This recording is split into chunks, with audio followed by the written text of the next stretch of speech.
Uncle ni datang first, takkan tak siap lagi. Okey dah. Okey, bismillahirrahmanirrahim. Alhamdulillah. Saya ucapkan terima kasih datang. Saya sebenarnya baru sampai semalam, baru touchdown daripada Qatar. Sidang media ni saya nak memperjelaskan atau memberi penerangan bahawa Qatar adalah our last stop for the first round of jelajah agri-commodity antarabangsa. So we have started our jelajah ini daripada ujung Januari, bermula dengan UK, Timur Tengah dan Dubai, Timur Tengah, dan juga Jeddah, United Saudi Arabia, tiga.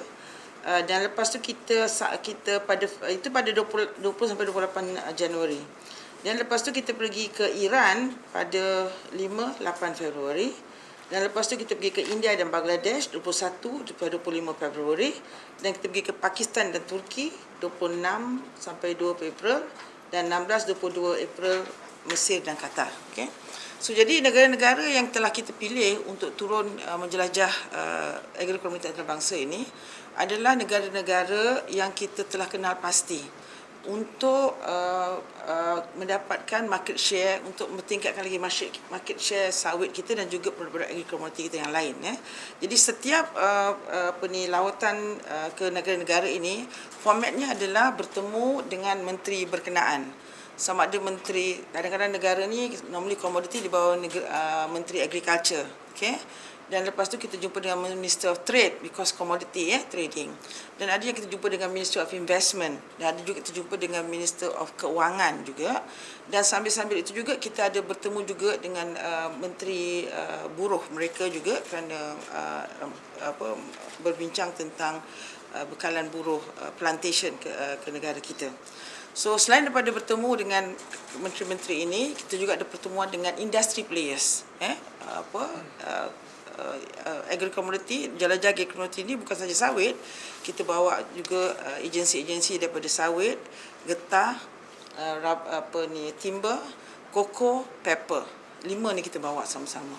Jadi kita ada sesi round table dengan minister, satu persatu grup, untuk kita berdialog dengan industry players, sawit, rubber, timber, koko dan kenaf tu, koko dan pepper tu kecil sikit. So yang 3 main ni. Dan selain pada itu, jumpa menteri, kita buat dialog, dan kita juga jumpa dengan members of parliament juga. Dan ini kerana penting untuk kita memperjelaskan tentang status sawit kita, yang agar boleh kita clearkan, kita boleh memberi penjelasan tentang sawit kita dan naratif prejudis oleh Barat. Okay? Jadi agar mereka boleh mempertahankannya dalam sidang parlimen dan sebagainya. Dan saya berjumpa dengan Senate juga, untuk juga memberikan penjelasan. Dan selain pada itu juga saya membuat satu effort juga untuk bertemu dengan pengusaha-pengusaha wanita khusus, kerana saya tidak mahu orang perempuan ketinggalan dalam ekonomi dan dalam bisnes, dan juga saya khusus bertemu dengan peniaga-peniaga wanita untuk memberikan mereka taklimat tentang produk agri-commodity kita. Dan sampingannya juga saya bertemu dengan kumpulan-kumpulan wanita dan juga universiti-universiti wanita seperti di Pakistan, di Karachi, mana Pakistan kan? Pakistan saya pergi ke Universiti Jinnah, Universiti Wanita, dan di Iran juga saya pergi ke Universiti tak ingat nama dia, wanita juga. Dan ada berapa lagi kumpulan wanita, kerana saya hendak berkongsi tentang pemberdayaan wanita dan apa pencapaian Malaysia dalam aspek keterlibatan wanita dalam kedudukan membuat keputusan.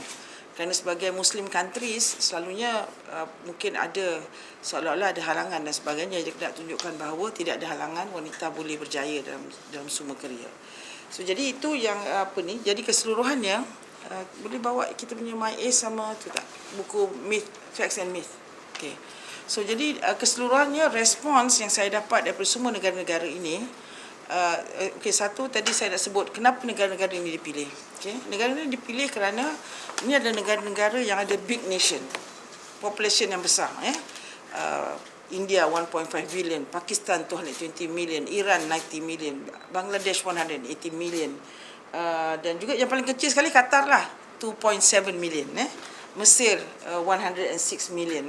So these are negara-negara yang populationnya besar dan negara-negara yang sedang membangun, dan juga negara-negara yang basically memang menggunakan makanan minyak sawit, minyak makan yang tinggi, kerana cara pemakanan mereka dan makanan mereka tu menggoreng dan sebagainya.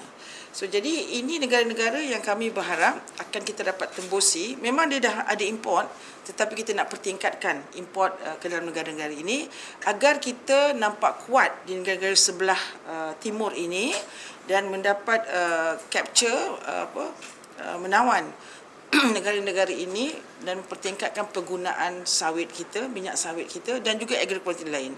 Bila saya cakap jelajah ini, sawit memang yang utama, tapi kita punya timber dan raba juga mencapai yang status yang baik kerana semua trend yang meningkat.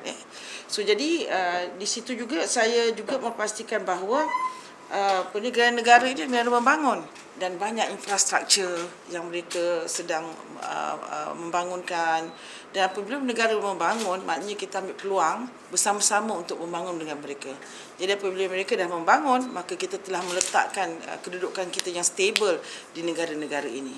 Dan ini adalah untuk menunjukkan bahawa Malaysia adalah dominan dalam market khususnya sawit di negara-negara sebelah timur ini dan negara yang population yang besar, dan satu ketika nanti sudah tentu ianya akan mereducekan atau mengurangkan pressure daripada United States ataupun EU mengenai sawit kita. Dan apatah lagi dalam Ukraine war ini, Ukraine dan Russia war ini, ekspor daripada Russia dan Ukraine tentang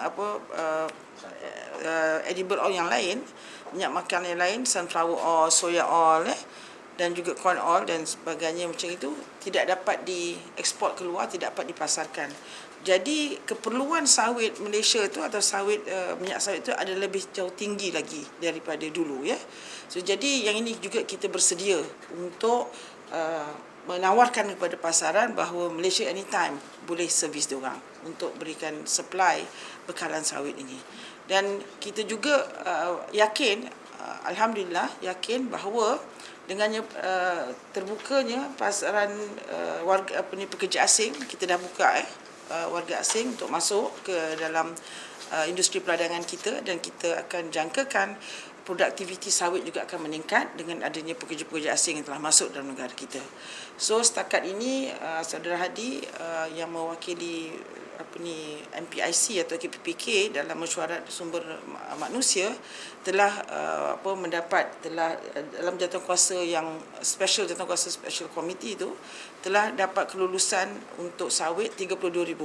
Sekarang dalam proses tindakan untuk penyerahan dan sebagainya, So jadi saya percaya dengan adanya kedatangan pekerja-pekerja asing ini untuk bekerja dalam ladang, dan juga ladang kita juga telah bersedia untuk memberikan menjaga kebajikan pekerja-pekerja mengikut landasan yang telah ditetapkan.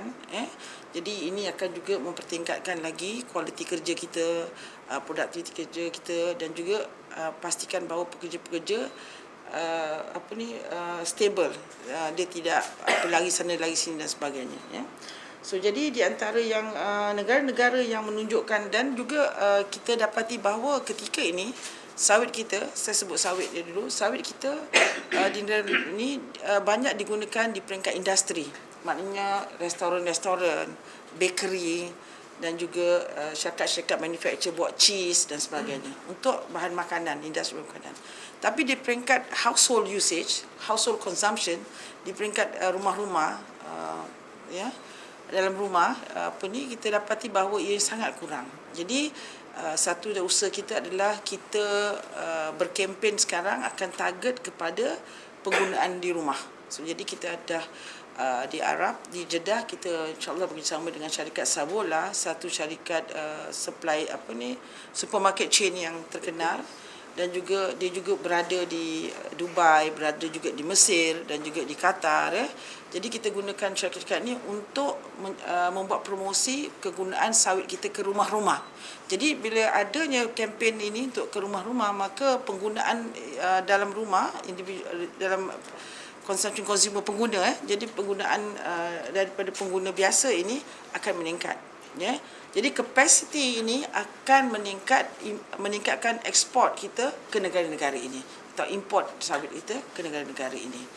Dan kita juga bawa dengan rombongan kita adalah industry player daripada Malaysian Palm Oil Association, FGV, ya, keturut serta, dan juga ada potensi-potensi yang jelas yang telah ditunjukkan negara-negara ini adalah permintaan untuk kita membuka kilang-kilang downstream. Downstream yang mana memang tidak ada sama di negara-negara.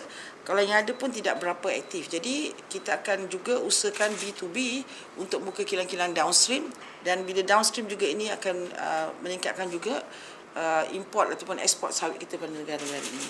Jadi ini akan mendapat pasaran baru. Kalau dulu kita kasih minyak mentah untuk diproses jadi minyak masak dan sebagainya, tapi ini juga akan sekarang kita boleh membuat barang-barang yang bukan makanan seperti sabun, barang kosmetik, barang pencuci dan chemical dan sebagainya, pharmaceutical, perubatan dan sebagainya. Jadi ini adalah usaha-usaha KPPK untuk meningkatkan jualan ataupun ekspor kita ke luar negara, pada masa yang sama untuk maintain pendapatan kita. Seperti yang saya selalu sebut, pendapatan kita walaupun waktu COVID kita meningkatkan daripada tahun 2020-2021 kita dapat tingkatan sebanyak 49% gitu, daripada 154 bilion kepada 204 bilion. Sekarang dengan adanya pekerja, maka production akan tinggi. Production akan tinggi, maka kemungkinan harga sawit akan menurun juga. Bila menurun, jadi kita kena ada kuantiti untuk pastikan kita masih dapat kekal dengan angka jumlah wang sebanyak, pendapatan sebanyak 204 bilion ataupun lebih daripada itu. Saya percaya ini akan menjadi lebih daripada itu sekiranya kita fokus kepada industri hiliran, dan ianya akan dapat nilai tambahan dari segi harga tu memang value added harga tu memang di peringkat hiliran sebenarnya, ya. Dan saya kira jadi ini adalah jelajah agri-komoditi antarabangsa phase 1 yang kita berakhir di Qatar. Apakah selepas ini? Selepas ini syarikat-syarikat dan juga kementerian bersama dengan dua-dua TKSU yang mengiringi saya waktu ke jelajah ini, Saudara Zaidi dan Saudara Hadi, mesti ada follow up dengan agensi-agensi untuk mereka juga follow up dengan B2B. Matchkan company-company yang berminat di negara yang mereka pergi dan mula perbincangan dan sebagainya, dan terus menuju ke pembangunan ataupun penubuhan bentuk-bentuk komuniti, dan juga menguruskan juga pembangunan kilang-kilang di tempat-tempat negara-negara yang sudah bersetuju dan sebagainya. Itu susulan daripada kerja ini. Dan lepas itu juga kita juga akan juga melihat kempen-kempen yang saya sebut tadi. Dan juga ini yang phase 1, dan kita sedang menanti kita punya tarikh untuk bertemu dengan CBP USA yang belum lagi dapat tarikh. Sepatutnya tarikhnya kita minta dalam bulan Ramadan ini, tapi tak terima lagi. Jadi kita dua perkara yang kita harus hampir komplitkan untuk dalam masa 6 bulan ini adalah bertemu dengan US dan juga dengan EU. EU pertemuan akan diadakan sesi sesi pendengaran pada 8 hingga 18 Mei. Akan diadakan 10 hari. So jadi inilah satu pelaporan yang sempurna untuk kita share dengan media apakah yang telah dilaksanakan dalam masa Januari sampai April ini. Kita dah jelajah 10 negara. Dan itulah dapatan-dapatan tu. Dan di samping itu kita juga mengedarkan buku-buku ini kepada pejabat menteri-menteri, pejabat ambassador kita juga memang kita berikan buku ini, dan juga dengan industri players di luar negara dan universiti dan juga media, dan juga mana-mana kita jumpa kita edarkan buku ini. Kerana kita nak mereka dapatkan fahaman daripada facts mengenai palm oil Malaysia. Dan Mesir dia dah ada juga transition bahasa Arab. Dan ini kita akan gunakan bahasa Mesir untuk Qatar dan Saudi Arabia dan negara-negara yang lain sekali yang bersamaan. Jadi inilah buku yang kita gunakan untuk sampaikan. Dan di samping itu juga kita juga tak ada brochure dia. Sudah habis. Finish the brochure already. Nabil. So jadi sambil itu juga kita juga mempromosikan kita punya Agri Commodity Expo dan Summit yang akan ada pada 26-28 Julai ni, ya. dan dia akan kami juga menjemput mereka untuk datang ke Malaysia pada 28. Dan nampaknya sambutannya sangat menggalakkan kerana dah 2 tahun tak bertemu, tidak ada engagement. So jadi ini adalah masa yang terbaik untuk datang ke Malaysia untuk melihatkan perkara-perkara yang terkini, update status dan sebagainya, dan boleh perkongsian, networking, dan boleh membuat deal perundingan B2B dan selanjutnya. Jadi ini juga menjadi part of our 6 bulan program 6 bulan yang akan adakan kita punya Expo Agri MyACES International Agri Commodity Expo and Summit. Dan menteri-menteri juga menunjukkan minat mereka untuk hadir ke Expo dan Summit Malaysia ini. Ya. Jadi jelajah kita ini pada keseluruhannya adalah sangat tepat pada masanya kerana COVID 2 tahun memang tidak ada pertemuan, tidak ada engagement, tidak ada perbincangan, tidak ada rundingan. So jadi sungguh tepat pada masanya kita pergi ke jelajah ke antarabangsa ini, dan kita bukan akhirkan, tapi kita ikut follow up dengan satu expo yang mana mereka boleh datang dan manfaatkan. Ya. Jadi basically itulah yang saya nak kongsikan tentang jelajah agri commodity antarabangsa yang meliputi 10 negara dan berakhir di Qatar semalam. Ya. So ada tambah ready? PM di Bangladesh. Saya dapat bertemu dengan Perdana Menteri Bangladesh, Hasina. Alhamdulillah, beliau juga menunjukkan memberi sambutan yang baik pada kedatangan kami, dan saya ucap terima kasih kerana sebagai seorang Perdana Menteri wanita beliau dapat menyambut kedatangan saya ke Bangladesh. Ya. So jadi anything lagi? Ada lagi ya? Apa dia? Oh ya, kita jumpalah syarikat yang besar juga di Turki, Yildiz Holding, dan kita pergi ke Bangladesh juga, semua industri players. Tapi yang antara syarikat yang besar tu adalah Yildiz Holding, memang number one food chain food supply syarikat di Turki yang mereka berada di beberapa negara di sekitarnya. Dan satu lagi fakta yang saya lupa nak sebut, negara-negara yang kita pilih ni ada negara yang insya-Allah akan menjadi hub, menjadi gateway untuk menjadi agent distribution kita, pengiriman kita pada negara-negara bersekitaran dengan dia. Contohnya Pakistan, di Port Qasim di Port Qasim, nama tu bukan Qasim lah, port tu nama Port Qasim. So Port Qasim tu di mana FGV dah bertapak di situ. Jadi mereka mempunyai insentif yang saya nak sebut juga, negara-negara yang kita pergi ni semua mempunyai insentif ekonomi yang bagus. Maknanya 10 tahun tax free lah, benda-benda macam itu, tax free. So jadi kalau saya contoh Pakistan memang berikan special economic zone dan 10 tahun tax exemption, dan mereka mempunyai duty free ke India, ke China dan juga EU. Jadi kita nak manfaatkan ni.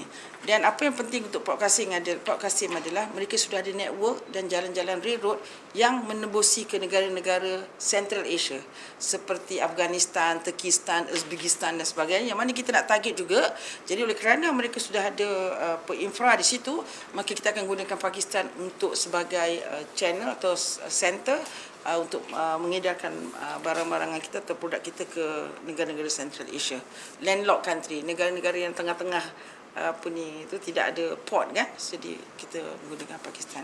Begitu juga dengan Mesir, begitu juga dengan Iran, begitu juga dengan Turki. Semua memang meminta untuk menjadi hub kepada produk sawit kita terutamanya. Selain pada itu, yang dapat sambutan juga kita punya rubber, yang bahan inovasi yang baru yang kita guna untuk membina jembatan Pulau Pinang, railroad dan juga jembatan railroad dan juga jalan raya, dan juga bangunan-bangunan di negara yang ada earthquake, seismic bearing. Itu juga ada sambutan yang baik daripada negara yang membangun ni, because mereka tengah membuat physical development dalam negara mereka. Dan juga rubber dan timber juga mendapat sambutan yang baik kerana Malaysia punya timber of high quality yang tinggi. Kita mikir kayu tu kan, meranti lah, bahau nama dia apa? Relap apa? balau.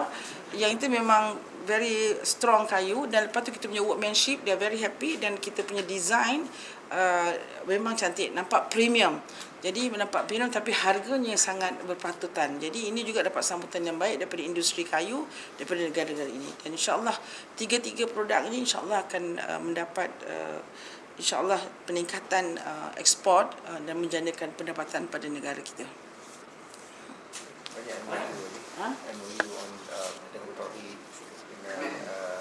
Ya, kita ada juga menandatangani MOU kita di Islamabad, di Karachi ya. Kita tanda tangan dengan Persatuan Timber kan.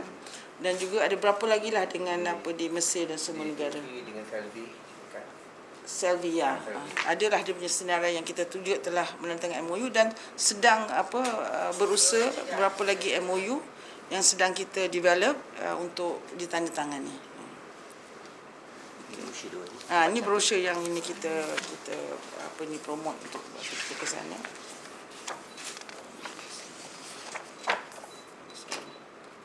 Ini jelajah Gelora Nabi. Misi Malaysia nanti 28 Julai banyak yang mereka juga menunggu-nunggu untuk keluar negara, dan mereka menunggu kita datang ke Malaysia kerana kita 1st of April baru buka. Jadi pada 26-28 ni adalah cuaca panas di negara-negara Qatar, Middle East tu, dan mereka amat menunggu-nunggu untuk datang ke Malaysia. Okey, soalan?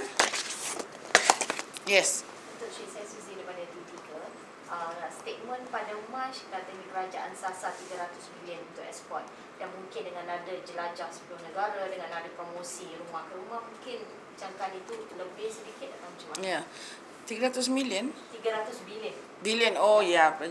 Ya, insyaAllah. So, dalam 300 bilion tu saya dah menjangkakan dan membuat satu anggaran yang memasuki strategi kempen yang telah saya maklumkan tadi. Dan kita juga bukan saja ada kempen promosi dalam luar negara, dalam negara pun juga kita buat berbagai kempen seperti di sekolah-sekolah. Saya adakan program sekolah-sekolah, 100 sekolah saya sudah lancarkan sekolah menengah, di mana buku kenali sawit kita ada program kenali sawit.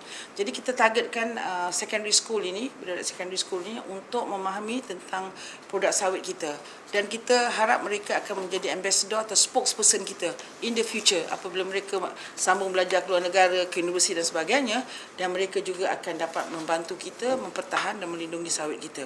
Dan buku-buku ini juga kita distribute dalam negara, di embassy-embassy, di universiti-universiti, dan peladang-peladang dan sebagainya.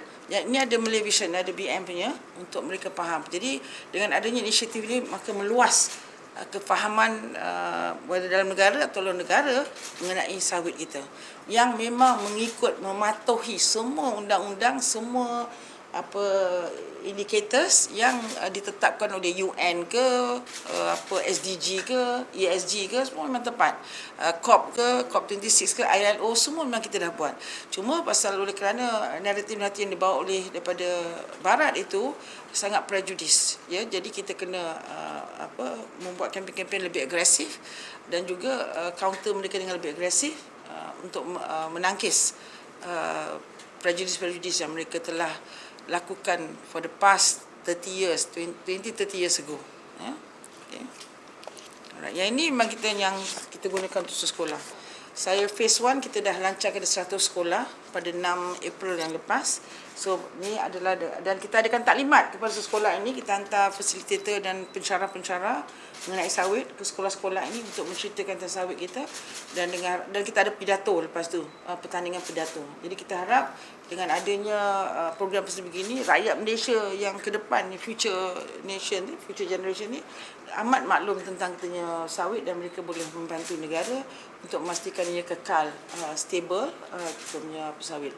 Kerana saya juga faham rakyat Malaysia yang ada sekarang ni juga sendiri ada prejudis mengenai kegunaan minyak sawit. Mereka menyangka minyak corn oil, minyak jagung lebih superior daripada kita punya sawit. Padahal kalau ikut dari kualiti dan sebagainya, sawit ni memang yang terbaik sekali untuk kegunaan rumah-rumah, untuk kegunaan masak dan menggoreng. Datuk, saya Nuratul ni dari bernama. Kalau boleh Datuk kongsikan nilai ekspor untuk sektor agri-komoditi setakat ni untuk kamu. Oh, setakat ni April dia ada figure, tapi saya lihat ada peningkatan dari segi ekspor. Ada figure dia. Kalau tak ada boleh kasih kemudian, boleh we go through kita punya KUKK nanti dia kasih maklumat tu. Datuk boleh ulas sikitlah faktor tu didorong oleh apa? Ya, saya lihat bahawa dari berita yang saya dapat memang ada bulan Februari tu ada peningkatan dalam 100 dalam berapa persen lagi? Dalam 0. Dalam 1 or 2% dalam Februari saya baca, dan baru-baru ni pun saya lihat bahawa ada peningkatan juga ya. Jadi ni kerana didorong kerana kekangan untuk mendapatkan rapeseed dan corn oil kerana Ukraine war satu, dan juga kerana produktiviti kita pun dah meningkat ya. So, jadi inilah mendorongkan kenaikan pasaran sawit kita. Baru ni syarikat membuat coklat Ferrero Rocher dicadang untuk menghentikan pembelian sumber minyak sawit daripada Sangabi lah. No, I think itu bukan Ferrero Rocher yang buat tu, itu adalah tuduhan yang dibuat oleh US Central Custom Border Protection tu mengatakan Samdabi dihentikan daripada supply bekal kepada Ferrero, which is not true. Samdabi memang tidak ada membekalkan minyak berunsur sawit ini ke Ferrero. Memang tak ada. Dia dah buat statement dah. Memang tak ada. Itu adalah tuduhan.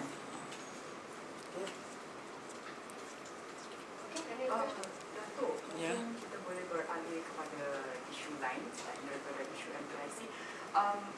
Earlier this month, Tan Sri Muhyiddin Yassin has confirmed that he has approached opposition leaders to form in efforts. Political question, wait, hang on. Let me finish with all this commodity. Ada lagi? Right, Datuk, regarding MPIC as well, just now you mentioned, Datuk ada memberitahu bahawa there is a special committee yang dapatkan kelulusan for the workers. 32,000 workers untuk penyerahan. Yeah, yes. They are from which countries? Countries I'm not too sure.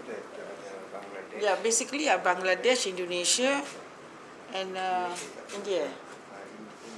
India. Dia ada 14 negara sumber lah. Apa dia?